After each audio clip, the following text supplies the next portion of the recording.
Okay, let's unpack this. We've all heard the phrase, time is money. It's a cliche for a reason. It really is. You hear it everywhere.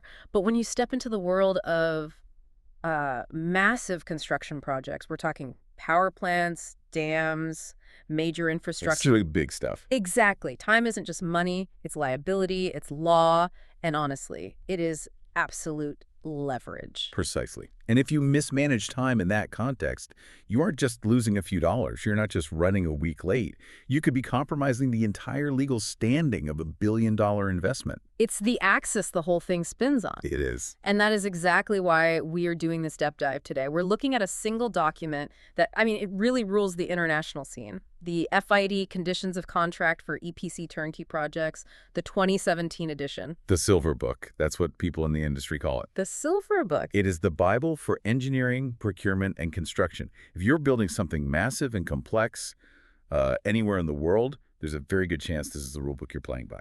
But we aren't trying to swallow the whole book today. Oh, that would take a month. Right. We are zooming in exclusively on Clause 8. Which is titled Commencement, Delays, and Suspension. Right. And I have to be honest, when I first looked at this, I thought, how complicated can it be? You have a start date, you have an end date, and you just try not to be late. And that's the common misconception. But looking at the source material, wow, it is so incredibly regimented. It has to be. You have to think of Clause 8 not just as a calendar or a schedule, but as the engine room of the entire contract. The engine room, I like that. If this clause fails, the project fails.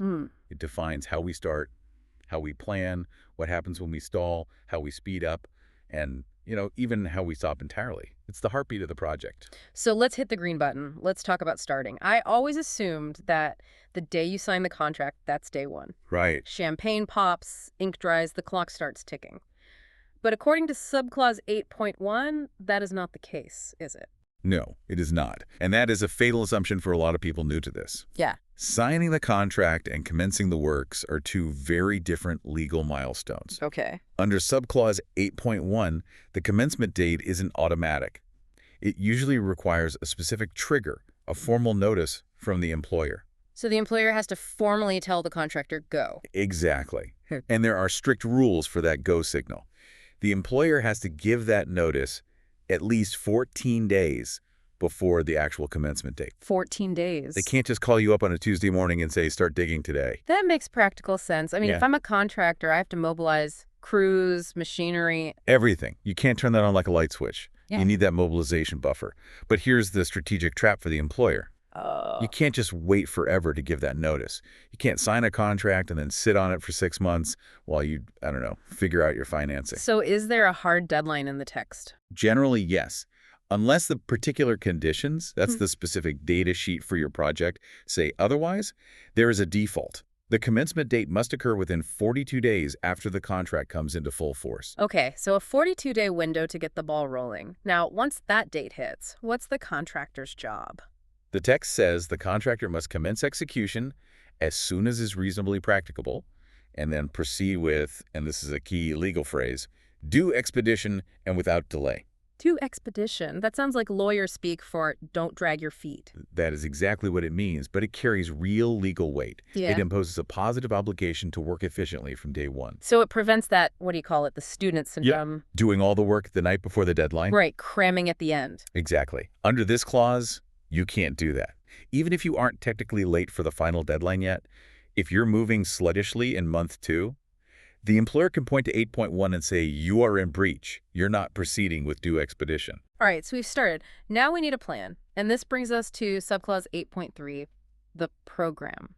Ah, the program. Now, in my head, a program is just a schedule, a Gantt chart on the wall with some colorful bars on it. But the requirements here are intense. It is so much more than a wall chart. Under FIDI 2017, the program is a binding roadmap. It is arguably the most important document for administering the contract. And the clock starts ticking immediately on that. Immediately. The contractor has to submit their initial program within 28 days of receiving that commencement notice we just talked about. And looking at the list of what needs to be in there, it's exhaustive. It is. The contract requires specific programming software, Primavera, MS, Project, whatever is defined. It has to show logic links, float, and of course, the critical path. A critical path. For anyone who doesn't live in construction software, that's basically the sequence of tasks that determines the total project duration, right? Correct. If one of those slips, everything slips. Yeah. But Clause 8 goes deeper than just time. They also have to detail the resources. Resources, like people and machines. Yes. The contractor has to provide reasonable estimates of their personnel and equipment for each major stage. You can't just put a bar on the chart that says build foundation. You have to show you have the 50 people and the 3 specific cranes needed to actually do it. And it says here they have to describe the methods, too. Exactly. So if you plan to pour concrete using a specialized pump that you don't actually own yet, that narrative needs to be in there. It's designed to stop what we call ghost schedules. Ghost schedules, I like that. The ones that look perfect on paper but are physically impossible. That is exactly the intention. Yeah. It forces the contractor to prove they've thought it through. But here's where it gets really fascinating and dangerous for the employer. Okay. There is a trap here in subclause 8.3.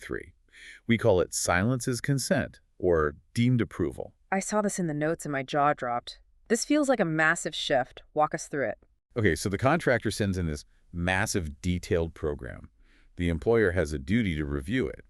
If they spot something wrong, the logic doesn't make sense, or it violates a contract condition, they must give a notice of non-compliance. And if they don't, what if they get busy or the email gets buried? If they don't give that notice within 21 days for the initial program or 14 days for a revised one, they are deemed to have given a notice of no objection.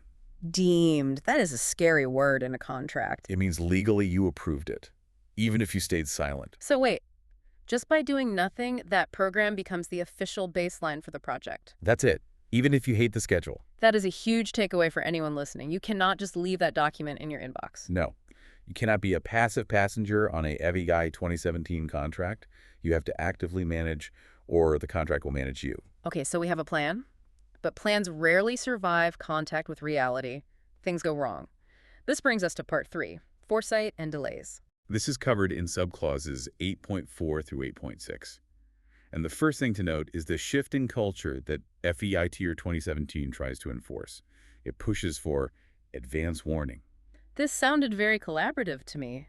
It says both parties shall advise each other of future events that might hurt the project. Yes. It's about proactive management, not reactive blame. It's saying, I see an iceberg ahead, rather than waiting to hit it and then arguing about who is steering the ship. So you have a duty to speak up. You do.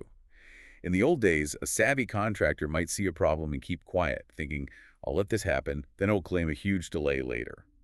This clause tries to stop that. But sometimes you hit the iceberg anyway, then the contractor asks for more time, an extension of time, or EOT. Subclause 8.5.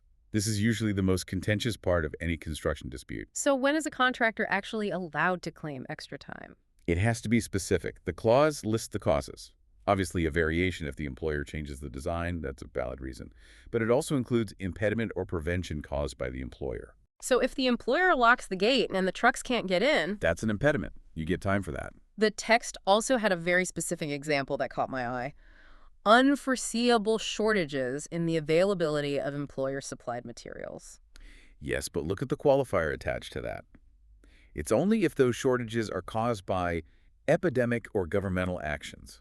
That is oddly specific. It reflects global reality. It's basically saying if you can't get steel because you forgot to order it, that's your problem.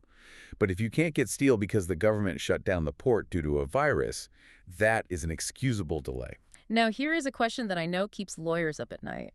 What happens if the project is delayed and it's partly the contractor's fault and partly the employer's fault at the exact same time? Wow, the dreaded concurrent delay. So the contractor's excavator broke down, work stops. But on the same day, the employer hasn't provided the drawing, so work would have stopped anyway. Who is responsible? And this is the surprising part. Clause 8 actually punts the ball. It punts. It punts hard. The general conditions say that if there is concurrent delay, the entitlement to EOT shall be assessed in accordance with the rules stated in the special provisions. So it basically says, check your specific contract because we aren't deciding this for you. Exactly. It's a huge check your contract moment for the listener. If you are drafting a contract, you cannot leave that blank. You have to define how you handle concurrent delay. If you don't, you're stepping into a legal gray area that costs millions to litigate. Okay, one last delay type. Authorities. We've all dealt with bureaucracy. Subclause 8.6 seems to throw the contractor a bone here. It does, but with strict conditions. If public authorities delay the work, it can be an EOT cause. But, and this is a big but, the contractor must prove two things. First, that they diligently followed the procedures. So you can't fill out the forms wrong, get rejected, and then blame the city council. Precisely. And second, the delay must have been unforeseeable. Unforeseeable. If everyone in the industry knows that the local power company always takes 6 months to approve a connection and you only allowed 1 month, Then that is on you. You should have foreseen it. correct, you don't get an extension for bad planning. Okay, let's talk about the stick. We've talked about valid excuses. But what if the contractor is just slow? No bad weather, no missing drawings, they're just falling behind. That takes us to subclause 8.7. If progress is too slow, the employer can crack the whip. They can instruct the contractor to submit a revised program showing how they plan to catch up. And this is where the word acceleration comes in. It is, but we have to be careful. Sometimes acceleration means the employer wants the project finished early, and they pay for it. But here, under 8.7, we're talking about catching up because the contractor is late. And who pays for that overtime? The night shifts, the extra cranes? The contractor does. It is at the contractor's risk and cost. You broke the schedule, you pay to fix it. But what if, despite all that, they still miss the deadline? The building isn't done. Then we enter the realm of subclause 8.8, delay damages. Most people call these liquidated damages, or LDs. FIDIC 2017 calls them delay damages. But yes, it's the same concept. And it's important to note, this isn't a fine or a penalty. It's a pre-agreed estimate of the money the employer loses for every day the project is late. And it is calculated daily. Yes. For every day that elapses between the deadline and actual completion, the contractor pays a set amount. Is there a limit? Or can this bankrupt a company? There is a cap. The total amount shall not exceed the maximum amount stated in the contract data. Usually it's capped at around 10 or maybe 15% of the contract price. That provides certainty for both sides. It does, and it simplifies the remedy. But there's a crucial line in here about exclusivity. Right. It says these delay damages are the only damages due for missing the deadline. Yes. So play that out for me. If I'm the employer and your delay caused me to lose a lucrative contract with a third party, I can't sue you for those losses. I just get the daily rate. Generally, yes. The delay damages are the agreed exclusive remedy. You can't double dip. However, there is an exception. There's always an exception in law. The text says this limit does not apply in cases of fraud, gross negligence, deliberate default, or reckless misconduct. Reckless misconduct. That is the phrase that changes everything. Wow. So if the contractor is just a little disorganized, the cap applies. But if they're reckless... The cap blows off. Yeah. You are liable for everything. The limit disappears. That is a terrifying distinction. But before we wrap up, let's touch on the final piece. Stopping the work. Suspension. Subclause 8.9. This is the employer's power to hit the pause button. They can instruct the contractor to suspend any part of the works at any time. Why would they do that? Could be anything. Funding issues, a political problem. Maybe the design is flawed and they need to rethink it. They have the right to say stop. That sounds incredibly disruptive. As a contractor, I can't just send my people home and lock the gate, can I? No. You have a duty during suspension to protect, store, and secure the works. You're basically the caretaker. And surely I get paid for that. Yes. Yeah. Under subclause 8.0, if the suspension isn't your fault, you are entitled to EOT and cost plus profit. Plus profit. That's nice. Usually some claims only get you cost. But here you get your margin too. Correct. It recognizes that by holding your resources hostage, the employer is preventing you from earning profit on other jobs. And there's a provision for materials, subclause 8.11. That's interesting. This is a cash flow lifesaver. If the suspension lasts more than 28 days, the contractor can get paid for materials that haven't even been delivered to the site yet. So if I have $1 million turbine sitting in a factory and you suspend the project, I can make you pay for it now. Yes, provided you mark it as the employer's property, it stops the contractor from carrying huge costs. But here is the big question.